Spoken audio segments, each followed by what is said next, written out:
Salut à tous l'équipe, j'espère que vous allez bien. Aujourd'hui, une nouvelle vidéo. On va dire les termes, les gars. On va dire les choses. La lutte et les clubs de lutte en France. Il y a eu pas mal de soucis ces dernières années. Pourquoi les clubs de lutte, il y en a de moins en moins. Pourquoi on a de moins en moins de licenciés. C'est une des raisons pour lesquelles on n'a pas d'hommes, je crois, aux Jeux Olympiques pour la lutte. Donc, on va parler de tout ça comme d'hab. Likez, abonnez-vous, commentez, mettez les notifications. Ça fait toujours plaisir. Ça m'aide pour le référencement.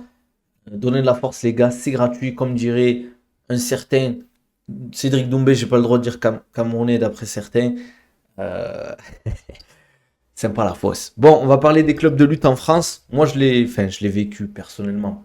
J'ai pas été touché personnellement, mais j'ai vu pas mal de trucs bizarres, on va dire. Pourquoi bizarre? Je vais vous expliquer, les gars. Dans certains clubs de lutte en France, vous savez bien que la lutte dans les pays, par exemple, les pays de l'Est, comme au Caucase, en Tchétchénie, au Daghestan, en Russie, c'est très développé. Donc il y a entre guillemets, il y a pas mal de gens qui viennent de ces contrées-là, qui sont installés en France et qui ont décidé de coacher dans ces clubs, de créer des clubs de lutte, des associations de lutte. Donc bien évidemment, il y a une grosse communauté, entre guillemets, musulmane dans ces pays-là. Donc forcément, ces gens-là sont musulmans. Sauf que au fil du temps, mais ça a créé des problèmes avec les mairies, avec l'État. Pourquoi? Ben, déjà, je vous expliquais quelques exemples, hein. Ça a commencé à envoyer des messages bizarres, à envoyer des mecs de la mairie et tout pour savoir ce qui se passait dans les clubs de lutte, alors que les mecs s'entraînaient juste, hein. C'est bien évidemment, la lutte, c'est un sport globalement assez masculin. Il y a très peu de femmes qui vont faire de la lutte. Ça me choque pas parce que quand tu arrives dans un club de lutte, que tu vois que des mecs tourner ensemble, transpirant, quand tu es une femme, ça te donne pas forcément envie de te frotter, entre guillemets, vous m'avez compris, à un mec qui fait on va dire, 30 kilos de plus. Donc honnêtement, ça donne pas envie. Ben, c'est sûr que quand tu as des gens, ils arrivent dans un club, ils voient que des barbus, entre guillemets, s'entraînent en lutte, il y a certaines personnes qui se sont posées des questions. Oui, mais c'est bizarre, nanana, pourquoi il y a que des hommes? Ils portent la barbe et tout. C'était, bien sûr, le contexte a joué. C'était pendant la période des attentats, etc. C'était une période tendue où il y avait beaucoup de suspicions, hein. C'est un peu le même principe qu'il y a eu les mêmes problèmes après les attentats du 11 septembre. Et pareil, là, il y avait beaucoup de problèmes à ce niveau-là. Donc, ils ont commencé on va dire, à envoyer des gens. Donc, ça a envoyé des gens, hein. Comme je l'ai expliqué sur Twitter pour ceux qui me suivent, ça a envoyé des femmes en décolleté, pas plusieurs, hein, mais une femme en décolleté, faire des cours, faire des cours de lutte, même dans les clubs de grappling. Euh, pour voir si les hommes allaient tourner avec les femmes. C'était entre guillemets un test, etc. C'était le but, bizarrement, elle venait qu'une fois à chaque fois, quoi. Ça posait aussi des questions bizarres. Tu avais certaines personnes qui disaient oui, ah, mais vous avez des photos dans le gymnase des athlètes et tout. Ou ah, vous mettez de la musique pendant les cours, des trucs comme ça. Et il y a eu des problèmes aussi. Il y a eu on va dire des coachs qui ont reçu entre guillemets, une tape dans la tête. C'est une image, hein. Parce qu'il y avait des athlètes qui priaient des fois dans le gymnase. Ben, par exemple, je sais pas, l'entraînement il est à 18h. Les mecs arrivent, je vous donne un exemple, l'entraînement à 18h, 18h30, la prière, parce qu'il y avait des musulmans bien évidemment qui s'entraînaient, elle est à 17h45, il y avait deux trois mecs qui priaient dans le gymnase. Et ben, ils se sont fait, entre guillemets, critiquer là-dessus, ils ont eu beaucoup de problèmes, beaucoup de pression de la part des agents de l'État à ce niveau-là, quoi. Euh, donc ça a été problématique pendant quelques années, honnêtement. Il y a eu beaucoup de coachs, d'athlètes qui ont été fichés S, malheureusement. Et la fiche S, n'importe qui peut l'avoir, hein. Il ne faut pas croire que tu as des suspicions de terrorisme ou pas. Et non, tu as plein de trucs. Tu peux, juste pour une dénonciation, tu peux être fiché S. Et après, bien évidemment, tu peux avoir pas mal de problèmes. Euh, mais j'en ai plein des comme ça. Moi, je sais très bien, il y avait dans certains clubs, je l'ai vécu, il y avait des mecs qui venaient, c'était des mecs du renseignement généraux, des renseignements généraux. C'est des mecs qui venaient s'entraîner, en fait. Ils travaillaient pour la police, un peu comme dans les mosquées. Ça, c'est une autorité publique qu'il y a des mecs qui vont dans les mosquées pour, entre guillemets, faire du repérage pour voir ce qui est dit dans les prêches, etc. Euh, donc il y a eu beaucoup de problèmes dans les clubs de lutte. Il y a des clubs de lutte qui ont fermé, il y a des coachs qui ont eu des problèmes. Euh, Malheureusement. parce que ben, c'était des mecs, des musulmans, quoi. Ils avaient la barbe, et ça a pas plu à certains. Mais je vais vous dire un truc, faut se dire que les meilleurs clubs de lutte en général, attention, hein, je fais pas de trucs, mais c'est tenu par des mecs du Caucase ou des Russes, parce que ben, ils ont la culture de la lutte. C'est des mecs qui parlent pas tous très bien français, mais par contre, quand il faut mettre en place des cours de lutte, c'est les meilleurs. Ils vous font des cours de lutte vraiment exceptionnels, ils vont vous faire progresser. Ils ont la culture de la progression, la compétition, la culture du challenge, parce que la lutte, c'est un sport quand même difficile. C'est pas un sport en mode tu vas en mode oui, tu kiffes la lutte, mais tu vas pas en mode oui, allez, je vais faire mon petit cours de lutte tranquille. Non, tu vas faire ton cours de lutte, tu sais que ça va envoyer la sauce. Et juste à faire l'échauffement de lutte qui va durer 30 minutes, vous allez voir, vous allez être mort à la fin. Mais c'est aussi pour ça que tu crées des athlètes quand tu les vois physiquement, tu vois qu'ils font de la lutte. Parce que déjà, ben, c'est pas pour rien que enfin, les matchs de lutte sont très courts. Parce que c'est tellement physique et t'as pas le droit, t'as pas de temps d'arrêt, entre guillemets. T'as pas le droit de lutter, au bout d'un moment, t'arrêter pendant 5 secondes et de rien faire. Non, il faut toujours qu'il y ait de l'activité. Donc voilà, il y a eu pas mal de problèmes. Il y en a eu plein d'autres, hein, comme je vous l'ai dit, ça faisait entre guillemets des guet-apens, entre guillemets, ça posait des questions pièges, ça envoyait pas mal de gens, entre guillemets, ça a viré des gens parce que ben, ils étaient entre guillemets musulmans dans les clubs, quoi. C'est problématique, hein, les gars, hein. Franchement, et voilà quoi. Mais après, il faut pas non plus chialer entre guillemets. C'est juste que c'est dommage que tu vas empêcher quelqu'un de pratiquer un sport juste parce que le mec, bah, il est musulman ou parce que il y a que des hommes dans le club. S'il y a que des hommes dans le club, les gars, faut aussi se poser les bonnes questions. Le sport, il est quand même assez physique. Bien évidemment que les femmes peuvent faire de la lutte, c'est pas un problème. Mais le sport, globalement, il est assez physique. Et il y a eu beaucoup de. Moi, j'ai eu beaucoup de coachs qui m'ont dit que ben, ils ont reçu des messages de la part de la mairie et tout, comme quoi, pourquoi il n'y a pas de femmes dans les cours. Oui, pose-moi ta question, frérot. Pourquoi il y a pas de femmes dans les cours, etc. Ben, frère, comme je l'ai dit, tu as un club où tu que des hommes quasiment. Après, peut-être au niveau de la communication, essayer de trouver des créneaux exclusivement féminins, mais c'est problématique. Mais tu vas créer un créneau exclusivement féminin, il faut déjà que tu trouves des femmes qui soient intéressées par ça. Et ça, c'est dans certaines villes, on n'est pas Paris, c'est pas partout. T'es dans une ville comme Besançon, comme je sais pas, Montauban, Albi, Grenoble, c'est compliqué quoi. C'est compliqué. Donc c'est ça la problématique, c'est que les gens pensent que dans les clubs de lutte, de grappling, ben, on veut pas avoir de femmes et tout. C'est pas le truc. C'est que globalement, déjà, le sport, il attire pas les femmes. Moi, je le vois directement dans les clubs où il y a des arts mixtes, entre guillemets, il y a plusieurs arts martiaux. Les femmes, elles sont plus attirées par les sports de percussion, type kickboxing, muay thai, boxe, que le grappling ou la lutte. Alors, je sais pas pourquoi. Faudrait, euh, faudrait faudrait poser la question. Je pense que c'est peut-être le contact, je sais pas. Pour combattre en 57 kilos, tu dois faire minimum combien de kilos en dehors du combat? Ça dépend si tu cut ou pas. Si tu es un amateur, moi je te conseille de faire dans les 60 kilos. Si tu es pro, bah, c'est bien de faire allez, 64, 65, 66 kilos, quoi, à peu près. Hamzat ou Whittaker? Whittaker, mais de pas beaucoup.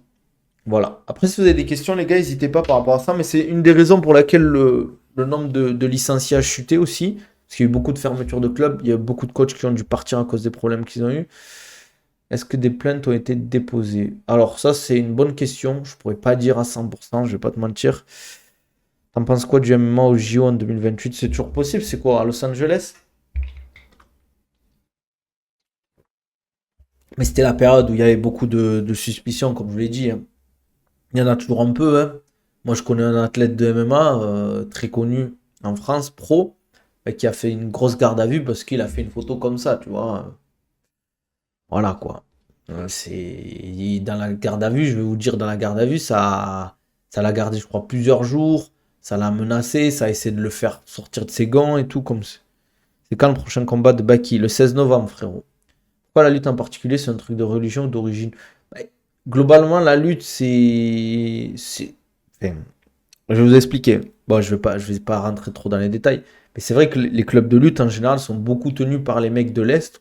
Enfin, tenus, coachés, entre guillemets, ceux qui gèrent, parce que c'est eux qui maîtrisent la lutte. Pas tous, attention, il y a de très bons clubs de lutte qui viennent, et de très bons coachs de lutte qui viennent pas des pays, forcément des pays de l'Est. Hein. Maxime, je me rappelle plus son nom, un très bon club de très bon coach de lutte. Il y a des très bons coachs de lutte qui viennent pas des pays de l'Est, mais c'est vrai qu'en général, la plupart des bons clubs de lutte, c'est tenu par des mecs de l'Est et des musulmans, en général. Parce que ils ont de très très bons coachs. Ils ont de très bons coachs. Hum, Je sais pas après, est-ce que c'est. Je sais pas. La lutte ou le JJB, je préfère J'aime bien la lutte, mais j'aime bien le grappling aussi. En milieu rural, à part des clubs de judo, de karaté, on n'a rien d'autre, même pas de salle de musculation. Ah, c'est compliqué. C'est compliqué. Après, il faut des financements, il faut de l'argent, il faut des gens qui gèrent ces associations, ces clubs. Et moi, je le dis souvent, le problème de la France, c'est un gros avantage et un gros inconvénient. C'est que le milieu associatif pardon, est très développé en France. On a beaucoup de clubs, d'associations sportives qui sont gérées par des bénévoles ou c'est entre guillemets un truc associatif qui est beaucoup financé entre guillemets par l'État, où certaines personnes sont payées ou d'autres bénévoles. Et ça permet en fait aux gens de payer moins cher les cotisations, etc., les licences. Sauf que malheureusement, en faisant ça, mais tu professionnalises pas ton sport. Et quand tu veux avoir des athlètes de haut niveau, le problème c'est que si tu mets pas en place les financements, tu payes pas les coachs à la hauteur de l'engagement et du temps qui passe, mais tu peux pas avoir des coachs qui s'investissent beaucoup, qui se forment, qui font l'effort de rester beaucoup plus longtemps, peut-être après les cours, de faire des cours personnalisés vraiment adaptés en fonction des personnes. Si le mec tu le payes 800 euros par mois pour faire un 25 heures dans une association ou un club, ben, le mec, il va pas se dire, il va pas se tuer à la tâche, les gars. Il va pas se tuer à la tâche. Non, il va faire son truc et basta. Par contre, si tu le payes vraiment, ben, par session, tu lui donnes, je sais pas, il a 4 sessions dans la journée, tu lui donnes 50 euros la session ou 70, 80 euros la session, il va prendre son 400 euros par jour. Je peux vous dire que le mec, il va devoir faire des cours de fou parce que si lui, il fait pas l'effort, il y a des gens qui vont le faire à sa place. La lutte, c'est aussi culturel chez les musulmans car le prophète pratiquait la lutte. Exactement, c'est sunna, comme on dit. Donc c'est un sport qui est beaucoup pratiqué par les musulmans. Au JO, on voit beaucoup de coachs qui coachent des sportifs étrangers au canoë. Simone Bill. Des coachs, on voit beaucoup, il y en a beaucoup de coachs qui coachent des sportifs étrangers au canoë. Ah, ok, ok, j'ai compris. Walaikum salam, frérot. En tout cas, ce que je veux dire, c'est vis-à-vis de la lutte, c'est que ça a été problématique. C'est pour ça qu'il y a beaucoup de clubs de lutte qui ont fermé. C'est une des raisons pour laquelle on n'a pas énormément de gros athlètes en lutte. Il y a une autre raison aussi, c'est qu'on a une génération assez jeune de très bons lutteurs, mais qui sont encore jeunes et qui n'ont pas encore l'expérience et la maturité pour faire les JO. Je pense que les prochains JO, euh, on va vraiment avoir une équipe beaucoup plus solide. Euh, Après, c'est sûr, comme dit Manafa, il y a beaucoup de coachs français qui partent à l'étranger car ils sont mieux payés, dans les pays anglo-saxons, au Moyen-Orient, etc. Ça, mais c'est normal, les gars. Comment tu fais des années de formation, d'études, tu passes beaucoup de temps à entraîner, à coacher, et on te donne un vieux SMIC ou un vieux 1500 euros parce qu'il y a les déplacements à prendre en compte le week-end. Une fois sur deux ou des fois tous les week-ends pendant un mois, tu vas te déplacer dans toute la France, donc tu vas pas voir ta famille, tu vas pas avoir ton week-end pour toi. T'es pas payé à la valeur que tu mérites. Forcément, on te propose de prendre 5 6 voire 10 000 balles par mois pour coacher au Moyen-Orient. Bah, tu te poses vite la question. Tu touches moins de 2 000 euros en France, tu prends 5 fois plus à l'étranger, bah, tu pars. Merci Clément Bigier pour le follow, bienvenue. Rien à voir avec le MMA, mais est-ce que tu as déjà géré la préparation physique d'un footballeur? Ouais, angle mort, plusieurs même. Pour toi, c'est qui les meilleurs en lutte, USA ou Caucase? Bah, les meilleurs en lutte, c'est pour moi, je mets pas de classement, mais je mets Russe, États-Unis, euh, Iran, il y a pas mal de. Iran, Turquie, Kyrgyzstan. Coach faire d'escrime en Allemagne prend 10K. Ben, normal. Les gars, vous imaginez? En France, ils devaient prendre 3, allez, 3,5.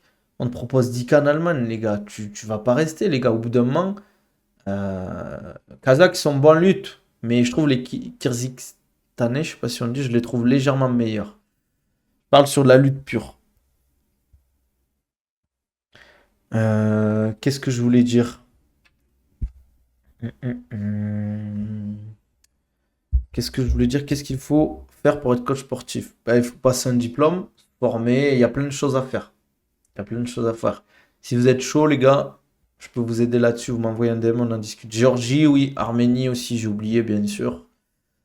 Mais c'est le problème en France. C'est comme je l'ai dit, le milieu associatif est ultra développé. C'est accessible à tout le monde, le sport.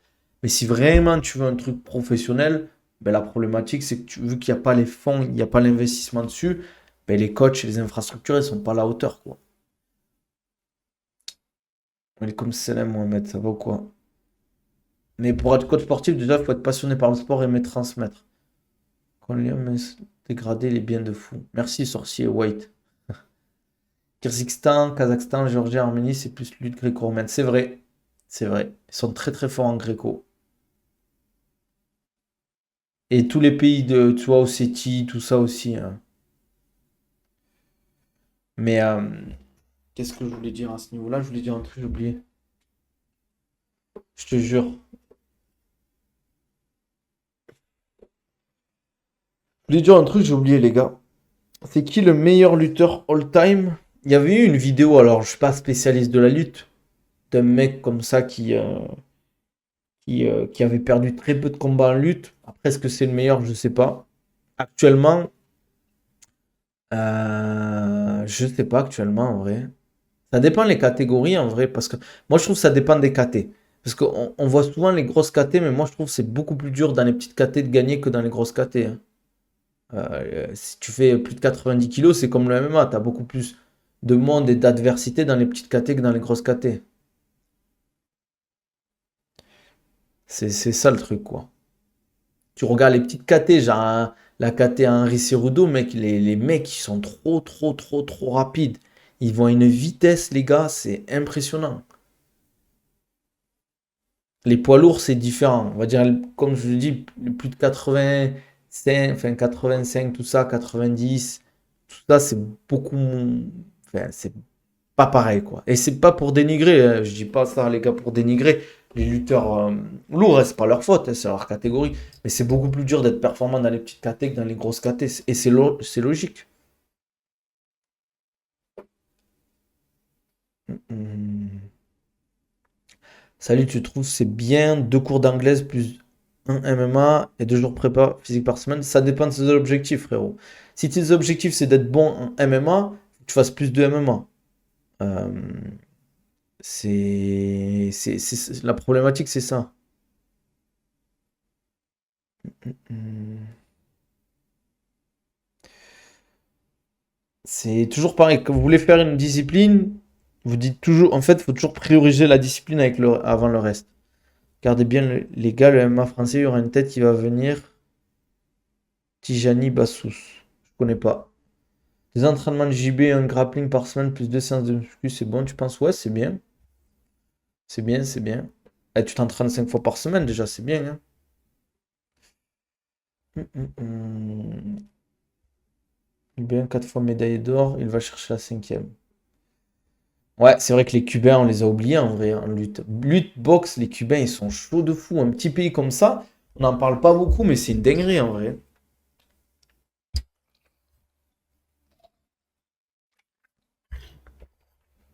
T'as connu beaucoup de pros qui fumaient, mais qui affichent un cardio de fou? Ouais, ouais, ouais, bien sûr. Il y en a beaucoup, les gars. En MMA, c'est un truc de fou, hein. Je sais pas d'où ils sortent ça, les Cubains, hein. Leur niveau, c'est un petit pays. Les mecs, ils sont sous blocus et ils te sortent des athlètes de haut niveau. Et me parlez pas que du dopage, les gars, parce que ça a commencé à m'énerver encore. Non, frérot, désolé, Evan. Je fais monter personne parce que je suis sur Twitch en même temps. En fait, TikTok, je mets vraiment comme ça, mais là où j'ai du monde, c'est sur Twitch, les gars. Avec 2000 euros, c'est possible de vivre à Dubaï, femme et enfant. Ah, ça va être chaud, mon gars. Ça va être chaud, frérot. 2000 euros, c'est tendu, hein. Entre le loyer, la bouffe, tous les trucs à payer. Après, en fait, il faut toujours se dire, les gars, vous me parlez d'argent, souvent quand on me pose la question sur la vie à Dubaï, mais ça dépend combien vous touchez aussi. Je faisais un faire un moment hyper connu à la chasse, ça m'a choqué. Aïe, aïe, aïe, moi, dis pas de nom, frérot, mais j'en connais certains, ouais. 4 000 euros, tu t'en sors. Ouais, tu t'en sors si tu vis. T'abuses pas trop sur les trucs. Parce qu'en fait, il faut. Quand on parle de la vie à Dubaï, je dis toujours, ça va dépendre de ton train de vie, ça va dépendre de toi aussi, en fait. Est-ce que tu viens avec ta femme? Est-ce que tu viens avec tes enfants? Comment tu vis? Est-ce que tu veux un gros appartement ou un petit appartement excentré? C'est toujours pareil. C'est comme en France, en fait. Tu peux me dire, avec 2 000 euros, tu vis? Oui, mais où? Si tu vis à Paris avec 2 000 euros, ça peut être chaud si tu es seul. Quand je dis chaud, c'est que tu n'auras pas la vie entre le loyer, les charges et tout. Si tu es dans Paris, je parle en banlieue, après, je suis pas spécialiste. Pour améliorer la souplesse de hanche en sport de combat, tu préconises quoi? J'ai des fessiers qui bloquent dès que j'essaie d'aller haut. Ben, travaille ta mobilité de hanche. Et souvent, quand je dis, les gars, je vais faire une vidéo là-dessus, la mobilité, ça sert à rien de la travailler si derrière, vous ne chargez pas votre mobilité. Vous faites une mobilité de hanche, si derrière, vous ne faites pas des exos au bas du corps avec de la charge, vous allez sur des grosses amplitudes, vous allez travailler juste votre mobilité à court terme. C'est cher les écoles pour les enfants à Dubaï, les écoles islamiques surtout. Faut savoir qu'à Dubaï, en général, euh, les élèves, en général, pas toutes, hein, vous apprenez l'arabe, vous avez des cours de Coran. Ça dépend, mais en général, en moyenne, c'est 8 000 € à l'année. C'est à peu près comme les écoles privées en France. Hamza Whittaker. Hamza est donné largement favori par les bookmakers. Tu trouves ça normal? Non. Mais comme je le dis, faut pas forcément se fier qu'aux bookmakers, les gars. Moi, déjà, si j'ai un conseil à vous donner, c'est de parier pas. Ned Diaz a un cardio de taré. Ouais, c'est vrai. Et si je fais une séance de MMA pour m'améliorer à résister aux amener au sol? Comment ça? J'ai pas compris ta question, Alex. Les lombaires, tu conseilles quoi là-dessus? J'ai des douleurs dès que je fais un peu de sport. Ben, il faut que tu bosses ta chaîne postérieure, frérot. Donc tout ce qui est hip thrust, soulevé de terre jambe tendue, hip extension, des trucs comme ça, tu vois. Du renfort de la chaîne postérieure globale, du dos aussi, tirage, beaucoup de tirage, et de tout ça, quoi. Walaikum salam, Borzinho. Je croyais que t'avais plus internet ou t'es sur le téléphone. Ce sera l'UFC Paris, du coup, frérot. Non, frérot, désolé. Putain, je suis deg, j'ai la pub qui s'est lancée quand tu me répondais, je crois. Les gars, j'en parlais tout à l'heure. Oh, vous avez vu, il y a une streameuse. Il y a un sub à lui qui lui a offert une maison, un appartement. Acheté, hein. Et moi, les gars, vous voulez pas lâcher de sub. On a, comme on dit, on a les viewers qu'on mérite, c'est ça. Ramzat, il a un round pour battre Whittaker. S'il finit pas, ça va être chaud pour lui. Je pense qu'il faut pas non plus, euh, entre guillemets, penser que Ramzat Chimaev au deuxième round, il va être cuit. Ça va dépendre de la physionomie du premier round. Ah oui, le sub, il veut autre chose, hein. Ouais. Il n'est pas désintéressé, ça c'est sûr. En gros, je disais, Sarins bosse beaucoup la chaîne postérieure, donc soulevé de terre, jambes tendues, hip thrust, hip extension, beaucoup de travail de ta chaîne postérieure, donc fessier, zone lombaire, ça veut dire masse commune, on appelle ça. Euh, Ta chaîne scapulaire à l'arrière, beaucoup de tirage, ce genre de choses, arrière d'épaule.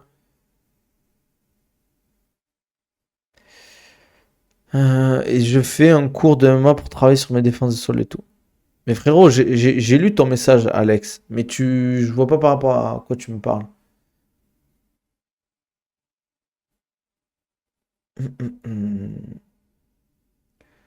T'as vu Hamza, j'ai la dalle de Nanterre. Ouais, j'ai pas compris, les gars, ça. Bon, après, s'il faut, il a pris un billet de fou, hein. On rigole, mais s'il faut, j'ai la dalle, ils lui ont donné 200 000 € ouais, pour venir. T'as suivi Pereira? Non, j'ai pas suivi, frérot, il s'est passé quoi?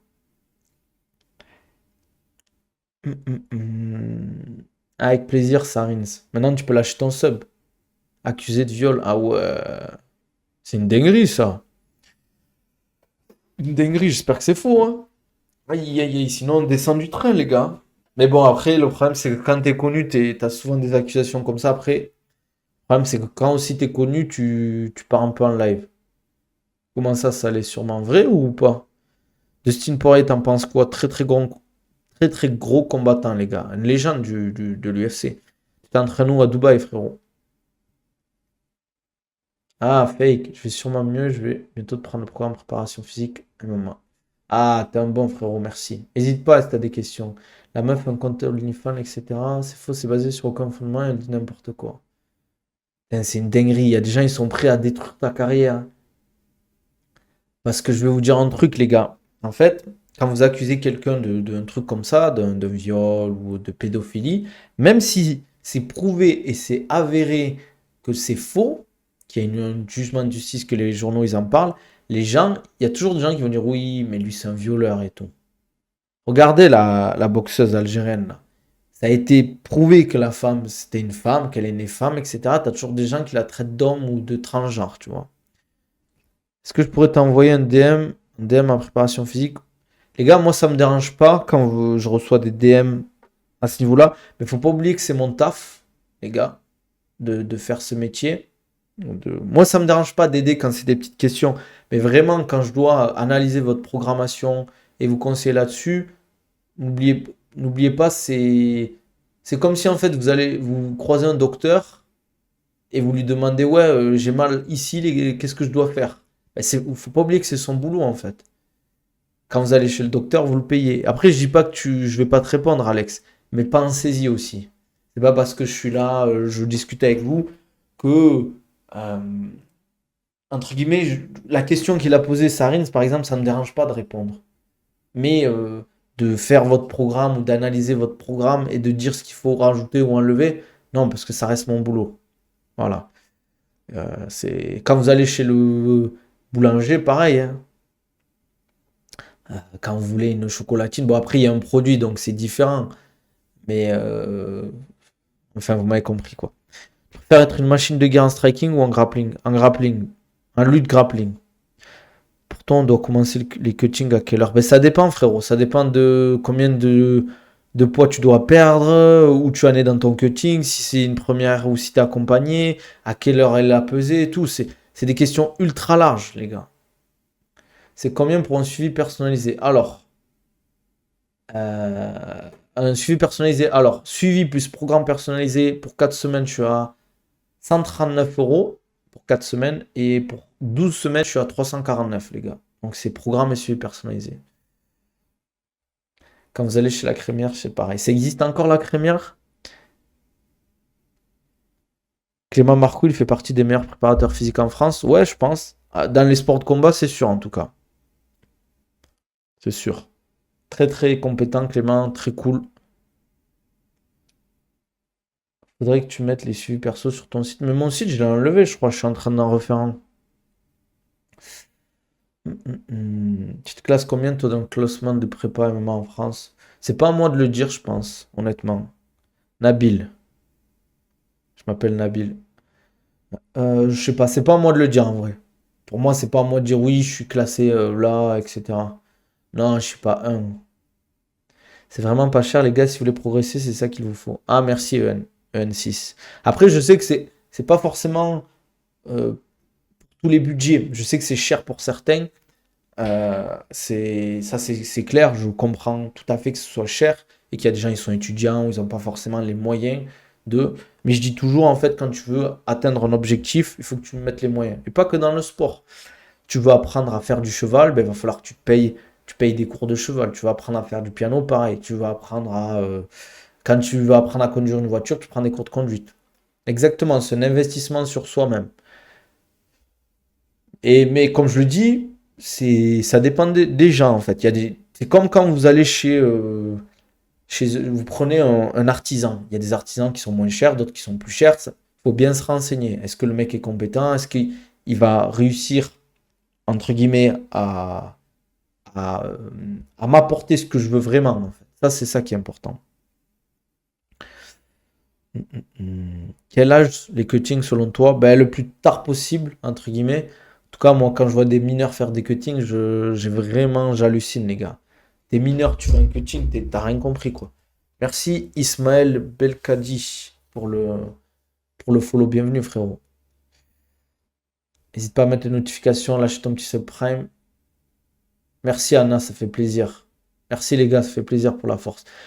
Walaikum salam Ismaël. Reprise du sport après 2 ans d'inactivité depuis l'arrivée des enfants, tu conseilles de commencer par quoi? Progressivité les gars. Comme je vous l'ai dit, commencez progressif. Ne cherchez pas à faire directement 5 séances dans la semaine. Commencez. Après, ça dépend de ce que tu aimes faire. Si la muscu t'aimes bien, si tu aimes un autre sport. Moi, je te conseille souvent de faire la musculation et un sport à côté. Par exemple, soit de la musculation et du foot, musculation et des sports de combat, musculation et du rugby, des trucs comme ça, quoi. Pour que, bien évidemment, mixer, faire un peu de renforcement, un peu de l'endurance, tout ça, quoi. Tu trouves ça utile de cut en amateur? Ça dépend. Quand tu fais des petits galas, interclubs, des trucs comme ça, je vois pas l'intérêt. Après, quand tu vas commencer à combattre aux IMAF ou dans les grosses organisations, tu seras un peu obligé quand même. Mais t'es pas obligé. 5 semaines sans sport à cause des vacances, tu me conseilles de reprendre directement les 5 entraînements par semaine ou progressif? Progressif. Mais les gars, quand vous partez en vacances, c'est pas en mode fiesta, on fait plus de sport. Vous n'êtes pas obligé de faire de la salle, vous n'êtes pas obligé de faire du combat ou quoi que ce soit. Vous pouvez juste aller courir, faire des randos, aller nager. Voilà, ou si vous partez, vous prenez mon programme poids du corps, le programme Strong, et voilà, vous avez un programme d'entraînement. Au moins, quand vous êtes en vacances, vous pouvez vous entraîner. Il y a juste besoin d'une barre de traction, une double barre pour faire des dips, et voilà quoi. Et après, vous pouvez tout faire sur le programme. Et business is business, les gars. Enfin, voilà quoi. Il faut juste se dire,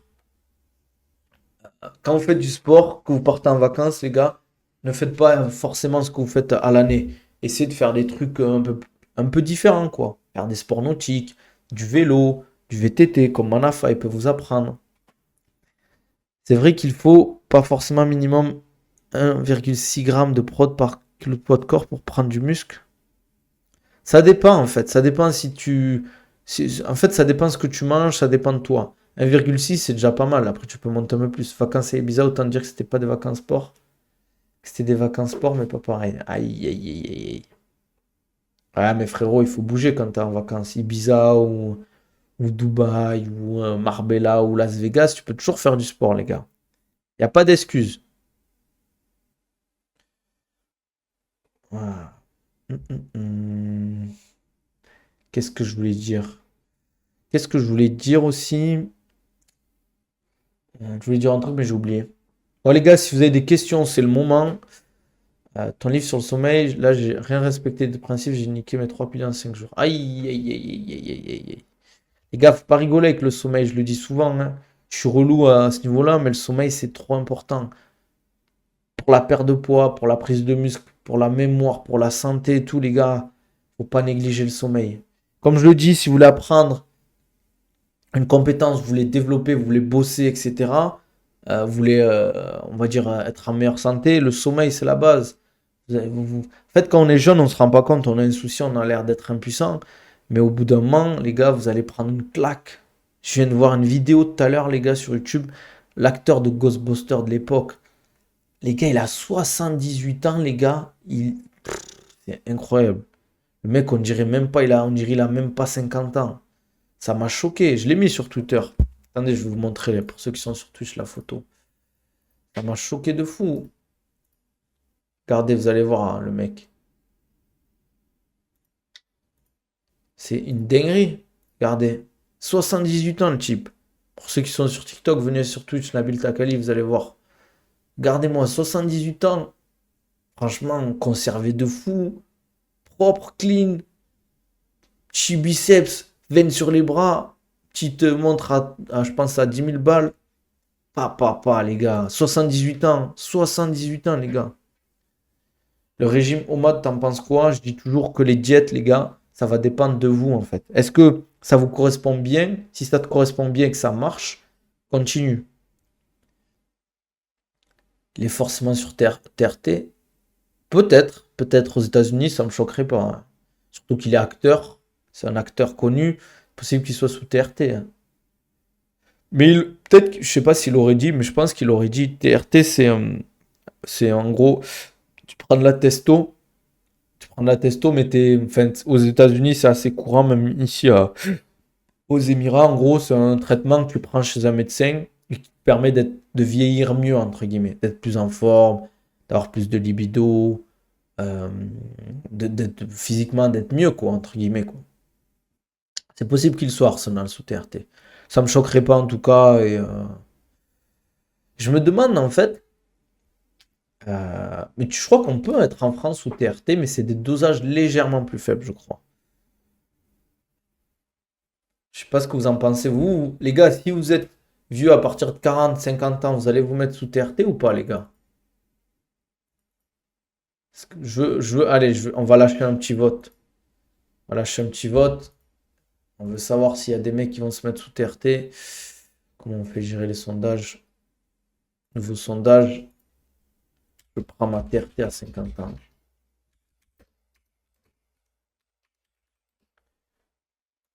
Bien sûr.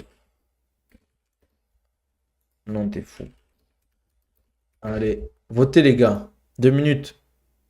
Frérot, tu vas pas me poser la question sur tous les trucs, tous les produits dopants. À voter. Je modifie pas mon corps. Non, ça doit être compliqué en France. Si c'est pas naturel, ça va forcément apporter des problèmes. Après, la testostérone, faut pas oublier, les gars, que c'est une hormone que tu sécrètes. Franchement, oui, si c'est sans risque, pourquoi s'en priver? Moi, franchement, je dis pas que je le ferai. Attention. Mais c'est pas un truc qui me choque. Je connais des gens sous TRT. Et attendez, même s'il y a je suis sur le retour. Euh, ouais, en fait, c'est la question que je me posais.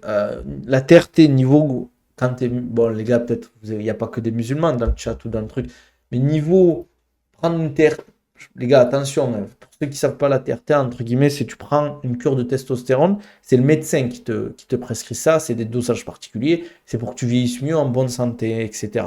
C'est pas en mode, tu vas vivre forcément plus longtemps ou pas, en fait. C'est juste que tu vas être beaucoup plus en forme, physiquement tu vas être mieux, tu vas être plus fort, tu vas pouvoir faire plus de sport, plus de libido, etc. Je sais pas les gars à ce niveau-là. Je sais pas s'il y a quelqu'un. Faudrait que je vais demander à un étudiant les gars. C'est vraiment intéressant en vrai comme question.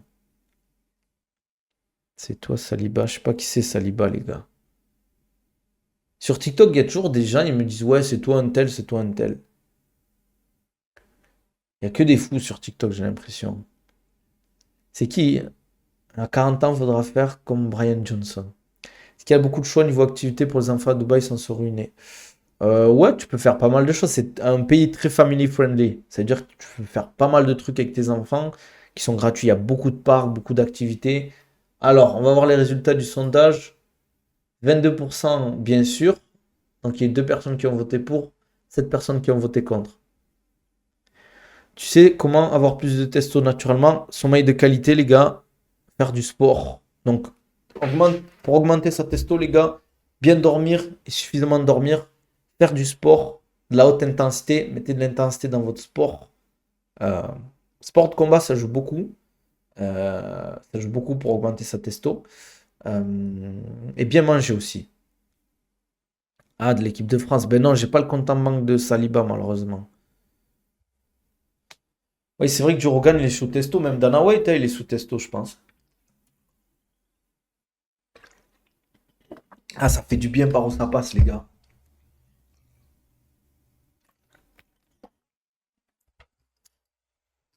Ah, je voulais pas dire ça, frérot. C'est toi qui l'as dit, Abdelrachid. C'est toi, frérot, qui l'a dit. Moi, j'ai rien dit, moi. Allez, ça, c'est screen. On va mettre ça sur Twitter, frérot. Allez, hop. Et on va t'arrobase en dessous. Même si t'es privé ou pas. Qu'est-ce que tu penses du programme de Dana White? On avait fait une vidéo dessus. On avait analysé sa façon de s'entraîner et manger. Mais je crois que c'était un peu avant vraiment qu'il se prenne en main. J'ai checké à Skip la TRT, c'est pas haram, à condition que ce soit pour des raisons médicales. Ah ouais, donc ça suffit pas en fait. T'es le préparateur de Gendouzi. Pas de Gendouzi, mais quand il était en vacances ici, ouais, je l'ai préparé un peu. Ils ont leur propre préparateur à la Lazio, je crois. J'ai les pecs qui veulent pas gonfler, t'as pas un conseil? Ben, il faut mettre de l'intensité sur tes séances pecs. Déjà. Pas forcément faire 20 000 exos par séance, mais vraiment mettre de l'intensité sur les pecs. Et si tu galères à vraiment les ressentir, peut-être travailler beaucoup sur de l'isolation au début, quoi. Hum. Tu peux redonner le livre sur le sommet dont tu as parlé, s'il te plaît? Rafik, attends, je vais t'écrire ça. Et tu tapes. Putain, je devrais avoir des royalties, les gars. Attendez, je vais vous l'envoyer, le livre. Je vais vous envoyer le lien. Au moins, vous pourrez le prendre si vous voulez.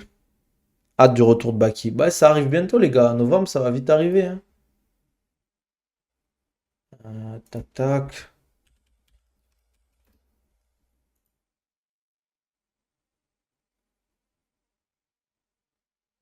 Voilà.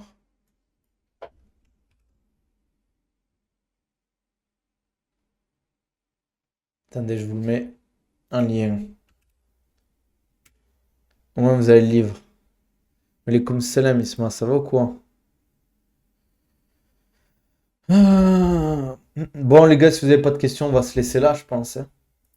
J'ai juste chose à faire, faut que je bosse.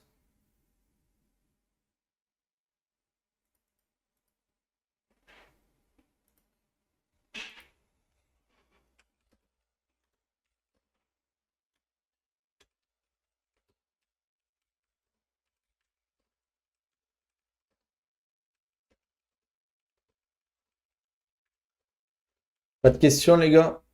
Pas de questions. C'est lequel le premier? Ouais, pourquoi nous dormons, pardon. Oui, oui, le titre, c'est pourquoi nous dormons. Purée, je suis un fou, moi. Alors, je vous l'écris, pourquoi nous dormons. Vraiment, s'il y a un livre à avoir chez soi, c'est ce livre-là, les gars.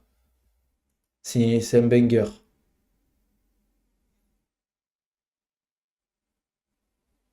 C'est vraiment un je pense, dans le top 3, top 5 de mes livres all time, les gars. Merci, frérot. Bon, les gars, on va s'arrêter là. En octobre, quart de rêve à l'UFC. J'ai essayé d'avoir des places, les gars. Hier et aujourd'hui, j'ai vu le prix des places. J'ai dit, bon, on n'en est pas, on n'est pas riche. Donc, pour avoir des places à 250 euros et être tout en haut et rien voir à profiter, les gars, franchement, les comme Salam, tu penses quoi du judo MMA? Très bonne discipline. Si c'est bien utilisé, bien transféré au MMA. C'est un peu comme tout, comme la lutte, comme le grappling, comme le Muay Thai, comme la boxe anglaise. Tu peux l'utiliser dans le MMA. Tu as beaucoup de balayages, de projections qui sont efficaces. Les appuis aussi. C'est combien les bonnes places à l'UFC? Ben, ça dépend, mais l'UFC Abu Dhabi, là, d'octobre, des bonnes places, des vraiment bonnes places, c'est minimum 700 euros, hein, je parle. Des vraiment bonnes places. Je trouve surcoté de regarder du MMA en direct perso. Je suis d'accord avec toi, Bordignon. T'es très bien chez soi sur le canapé, hein. En fait, c'est mieux quand c'est gratuit, en fait. Si c'est gratuit, on t'invite, ouais. Mais si tu dois payer, franchement, depuis quand l'UFC c'est un sport de riche? Bah, depuis quelques temps maintenant, c'est un peu hype, le MMA. Bon, les gars, on va s'arrêter là, je pense. Même au tennis, c'est pas abusé. Et encore au tennis, tu vois beaucoup mieux, hein. C'est ça qui est ouf. Parce qu'en fait, les stades, ils sont adaptés au tennis pour voir le tennis, tandis que les salles pour le MMA, ils sont pas forcément adaptés pour voir du MMA.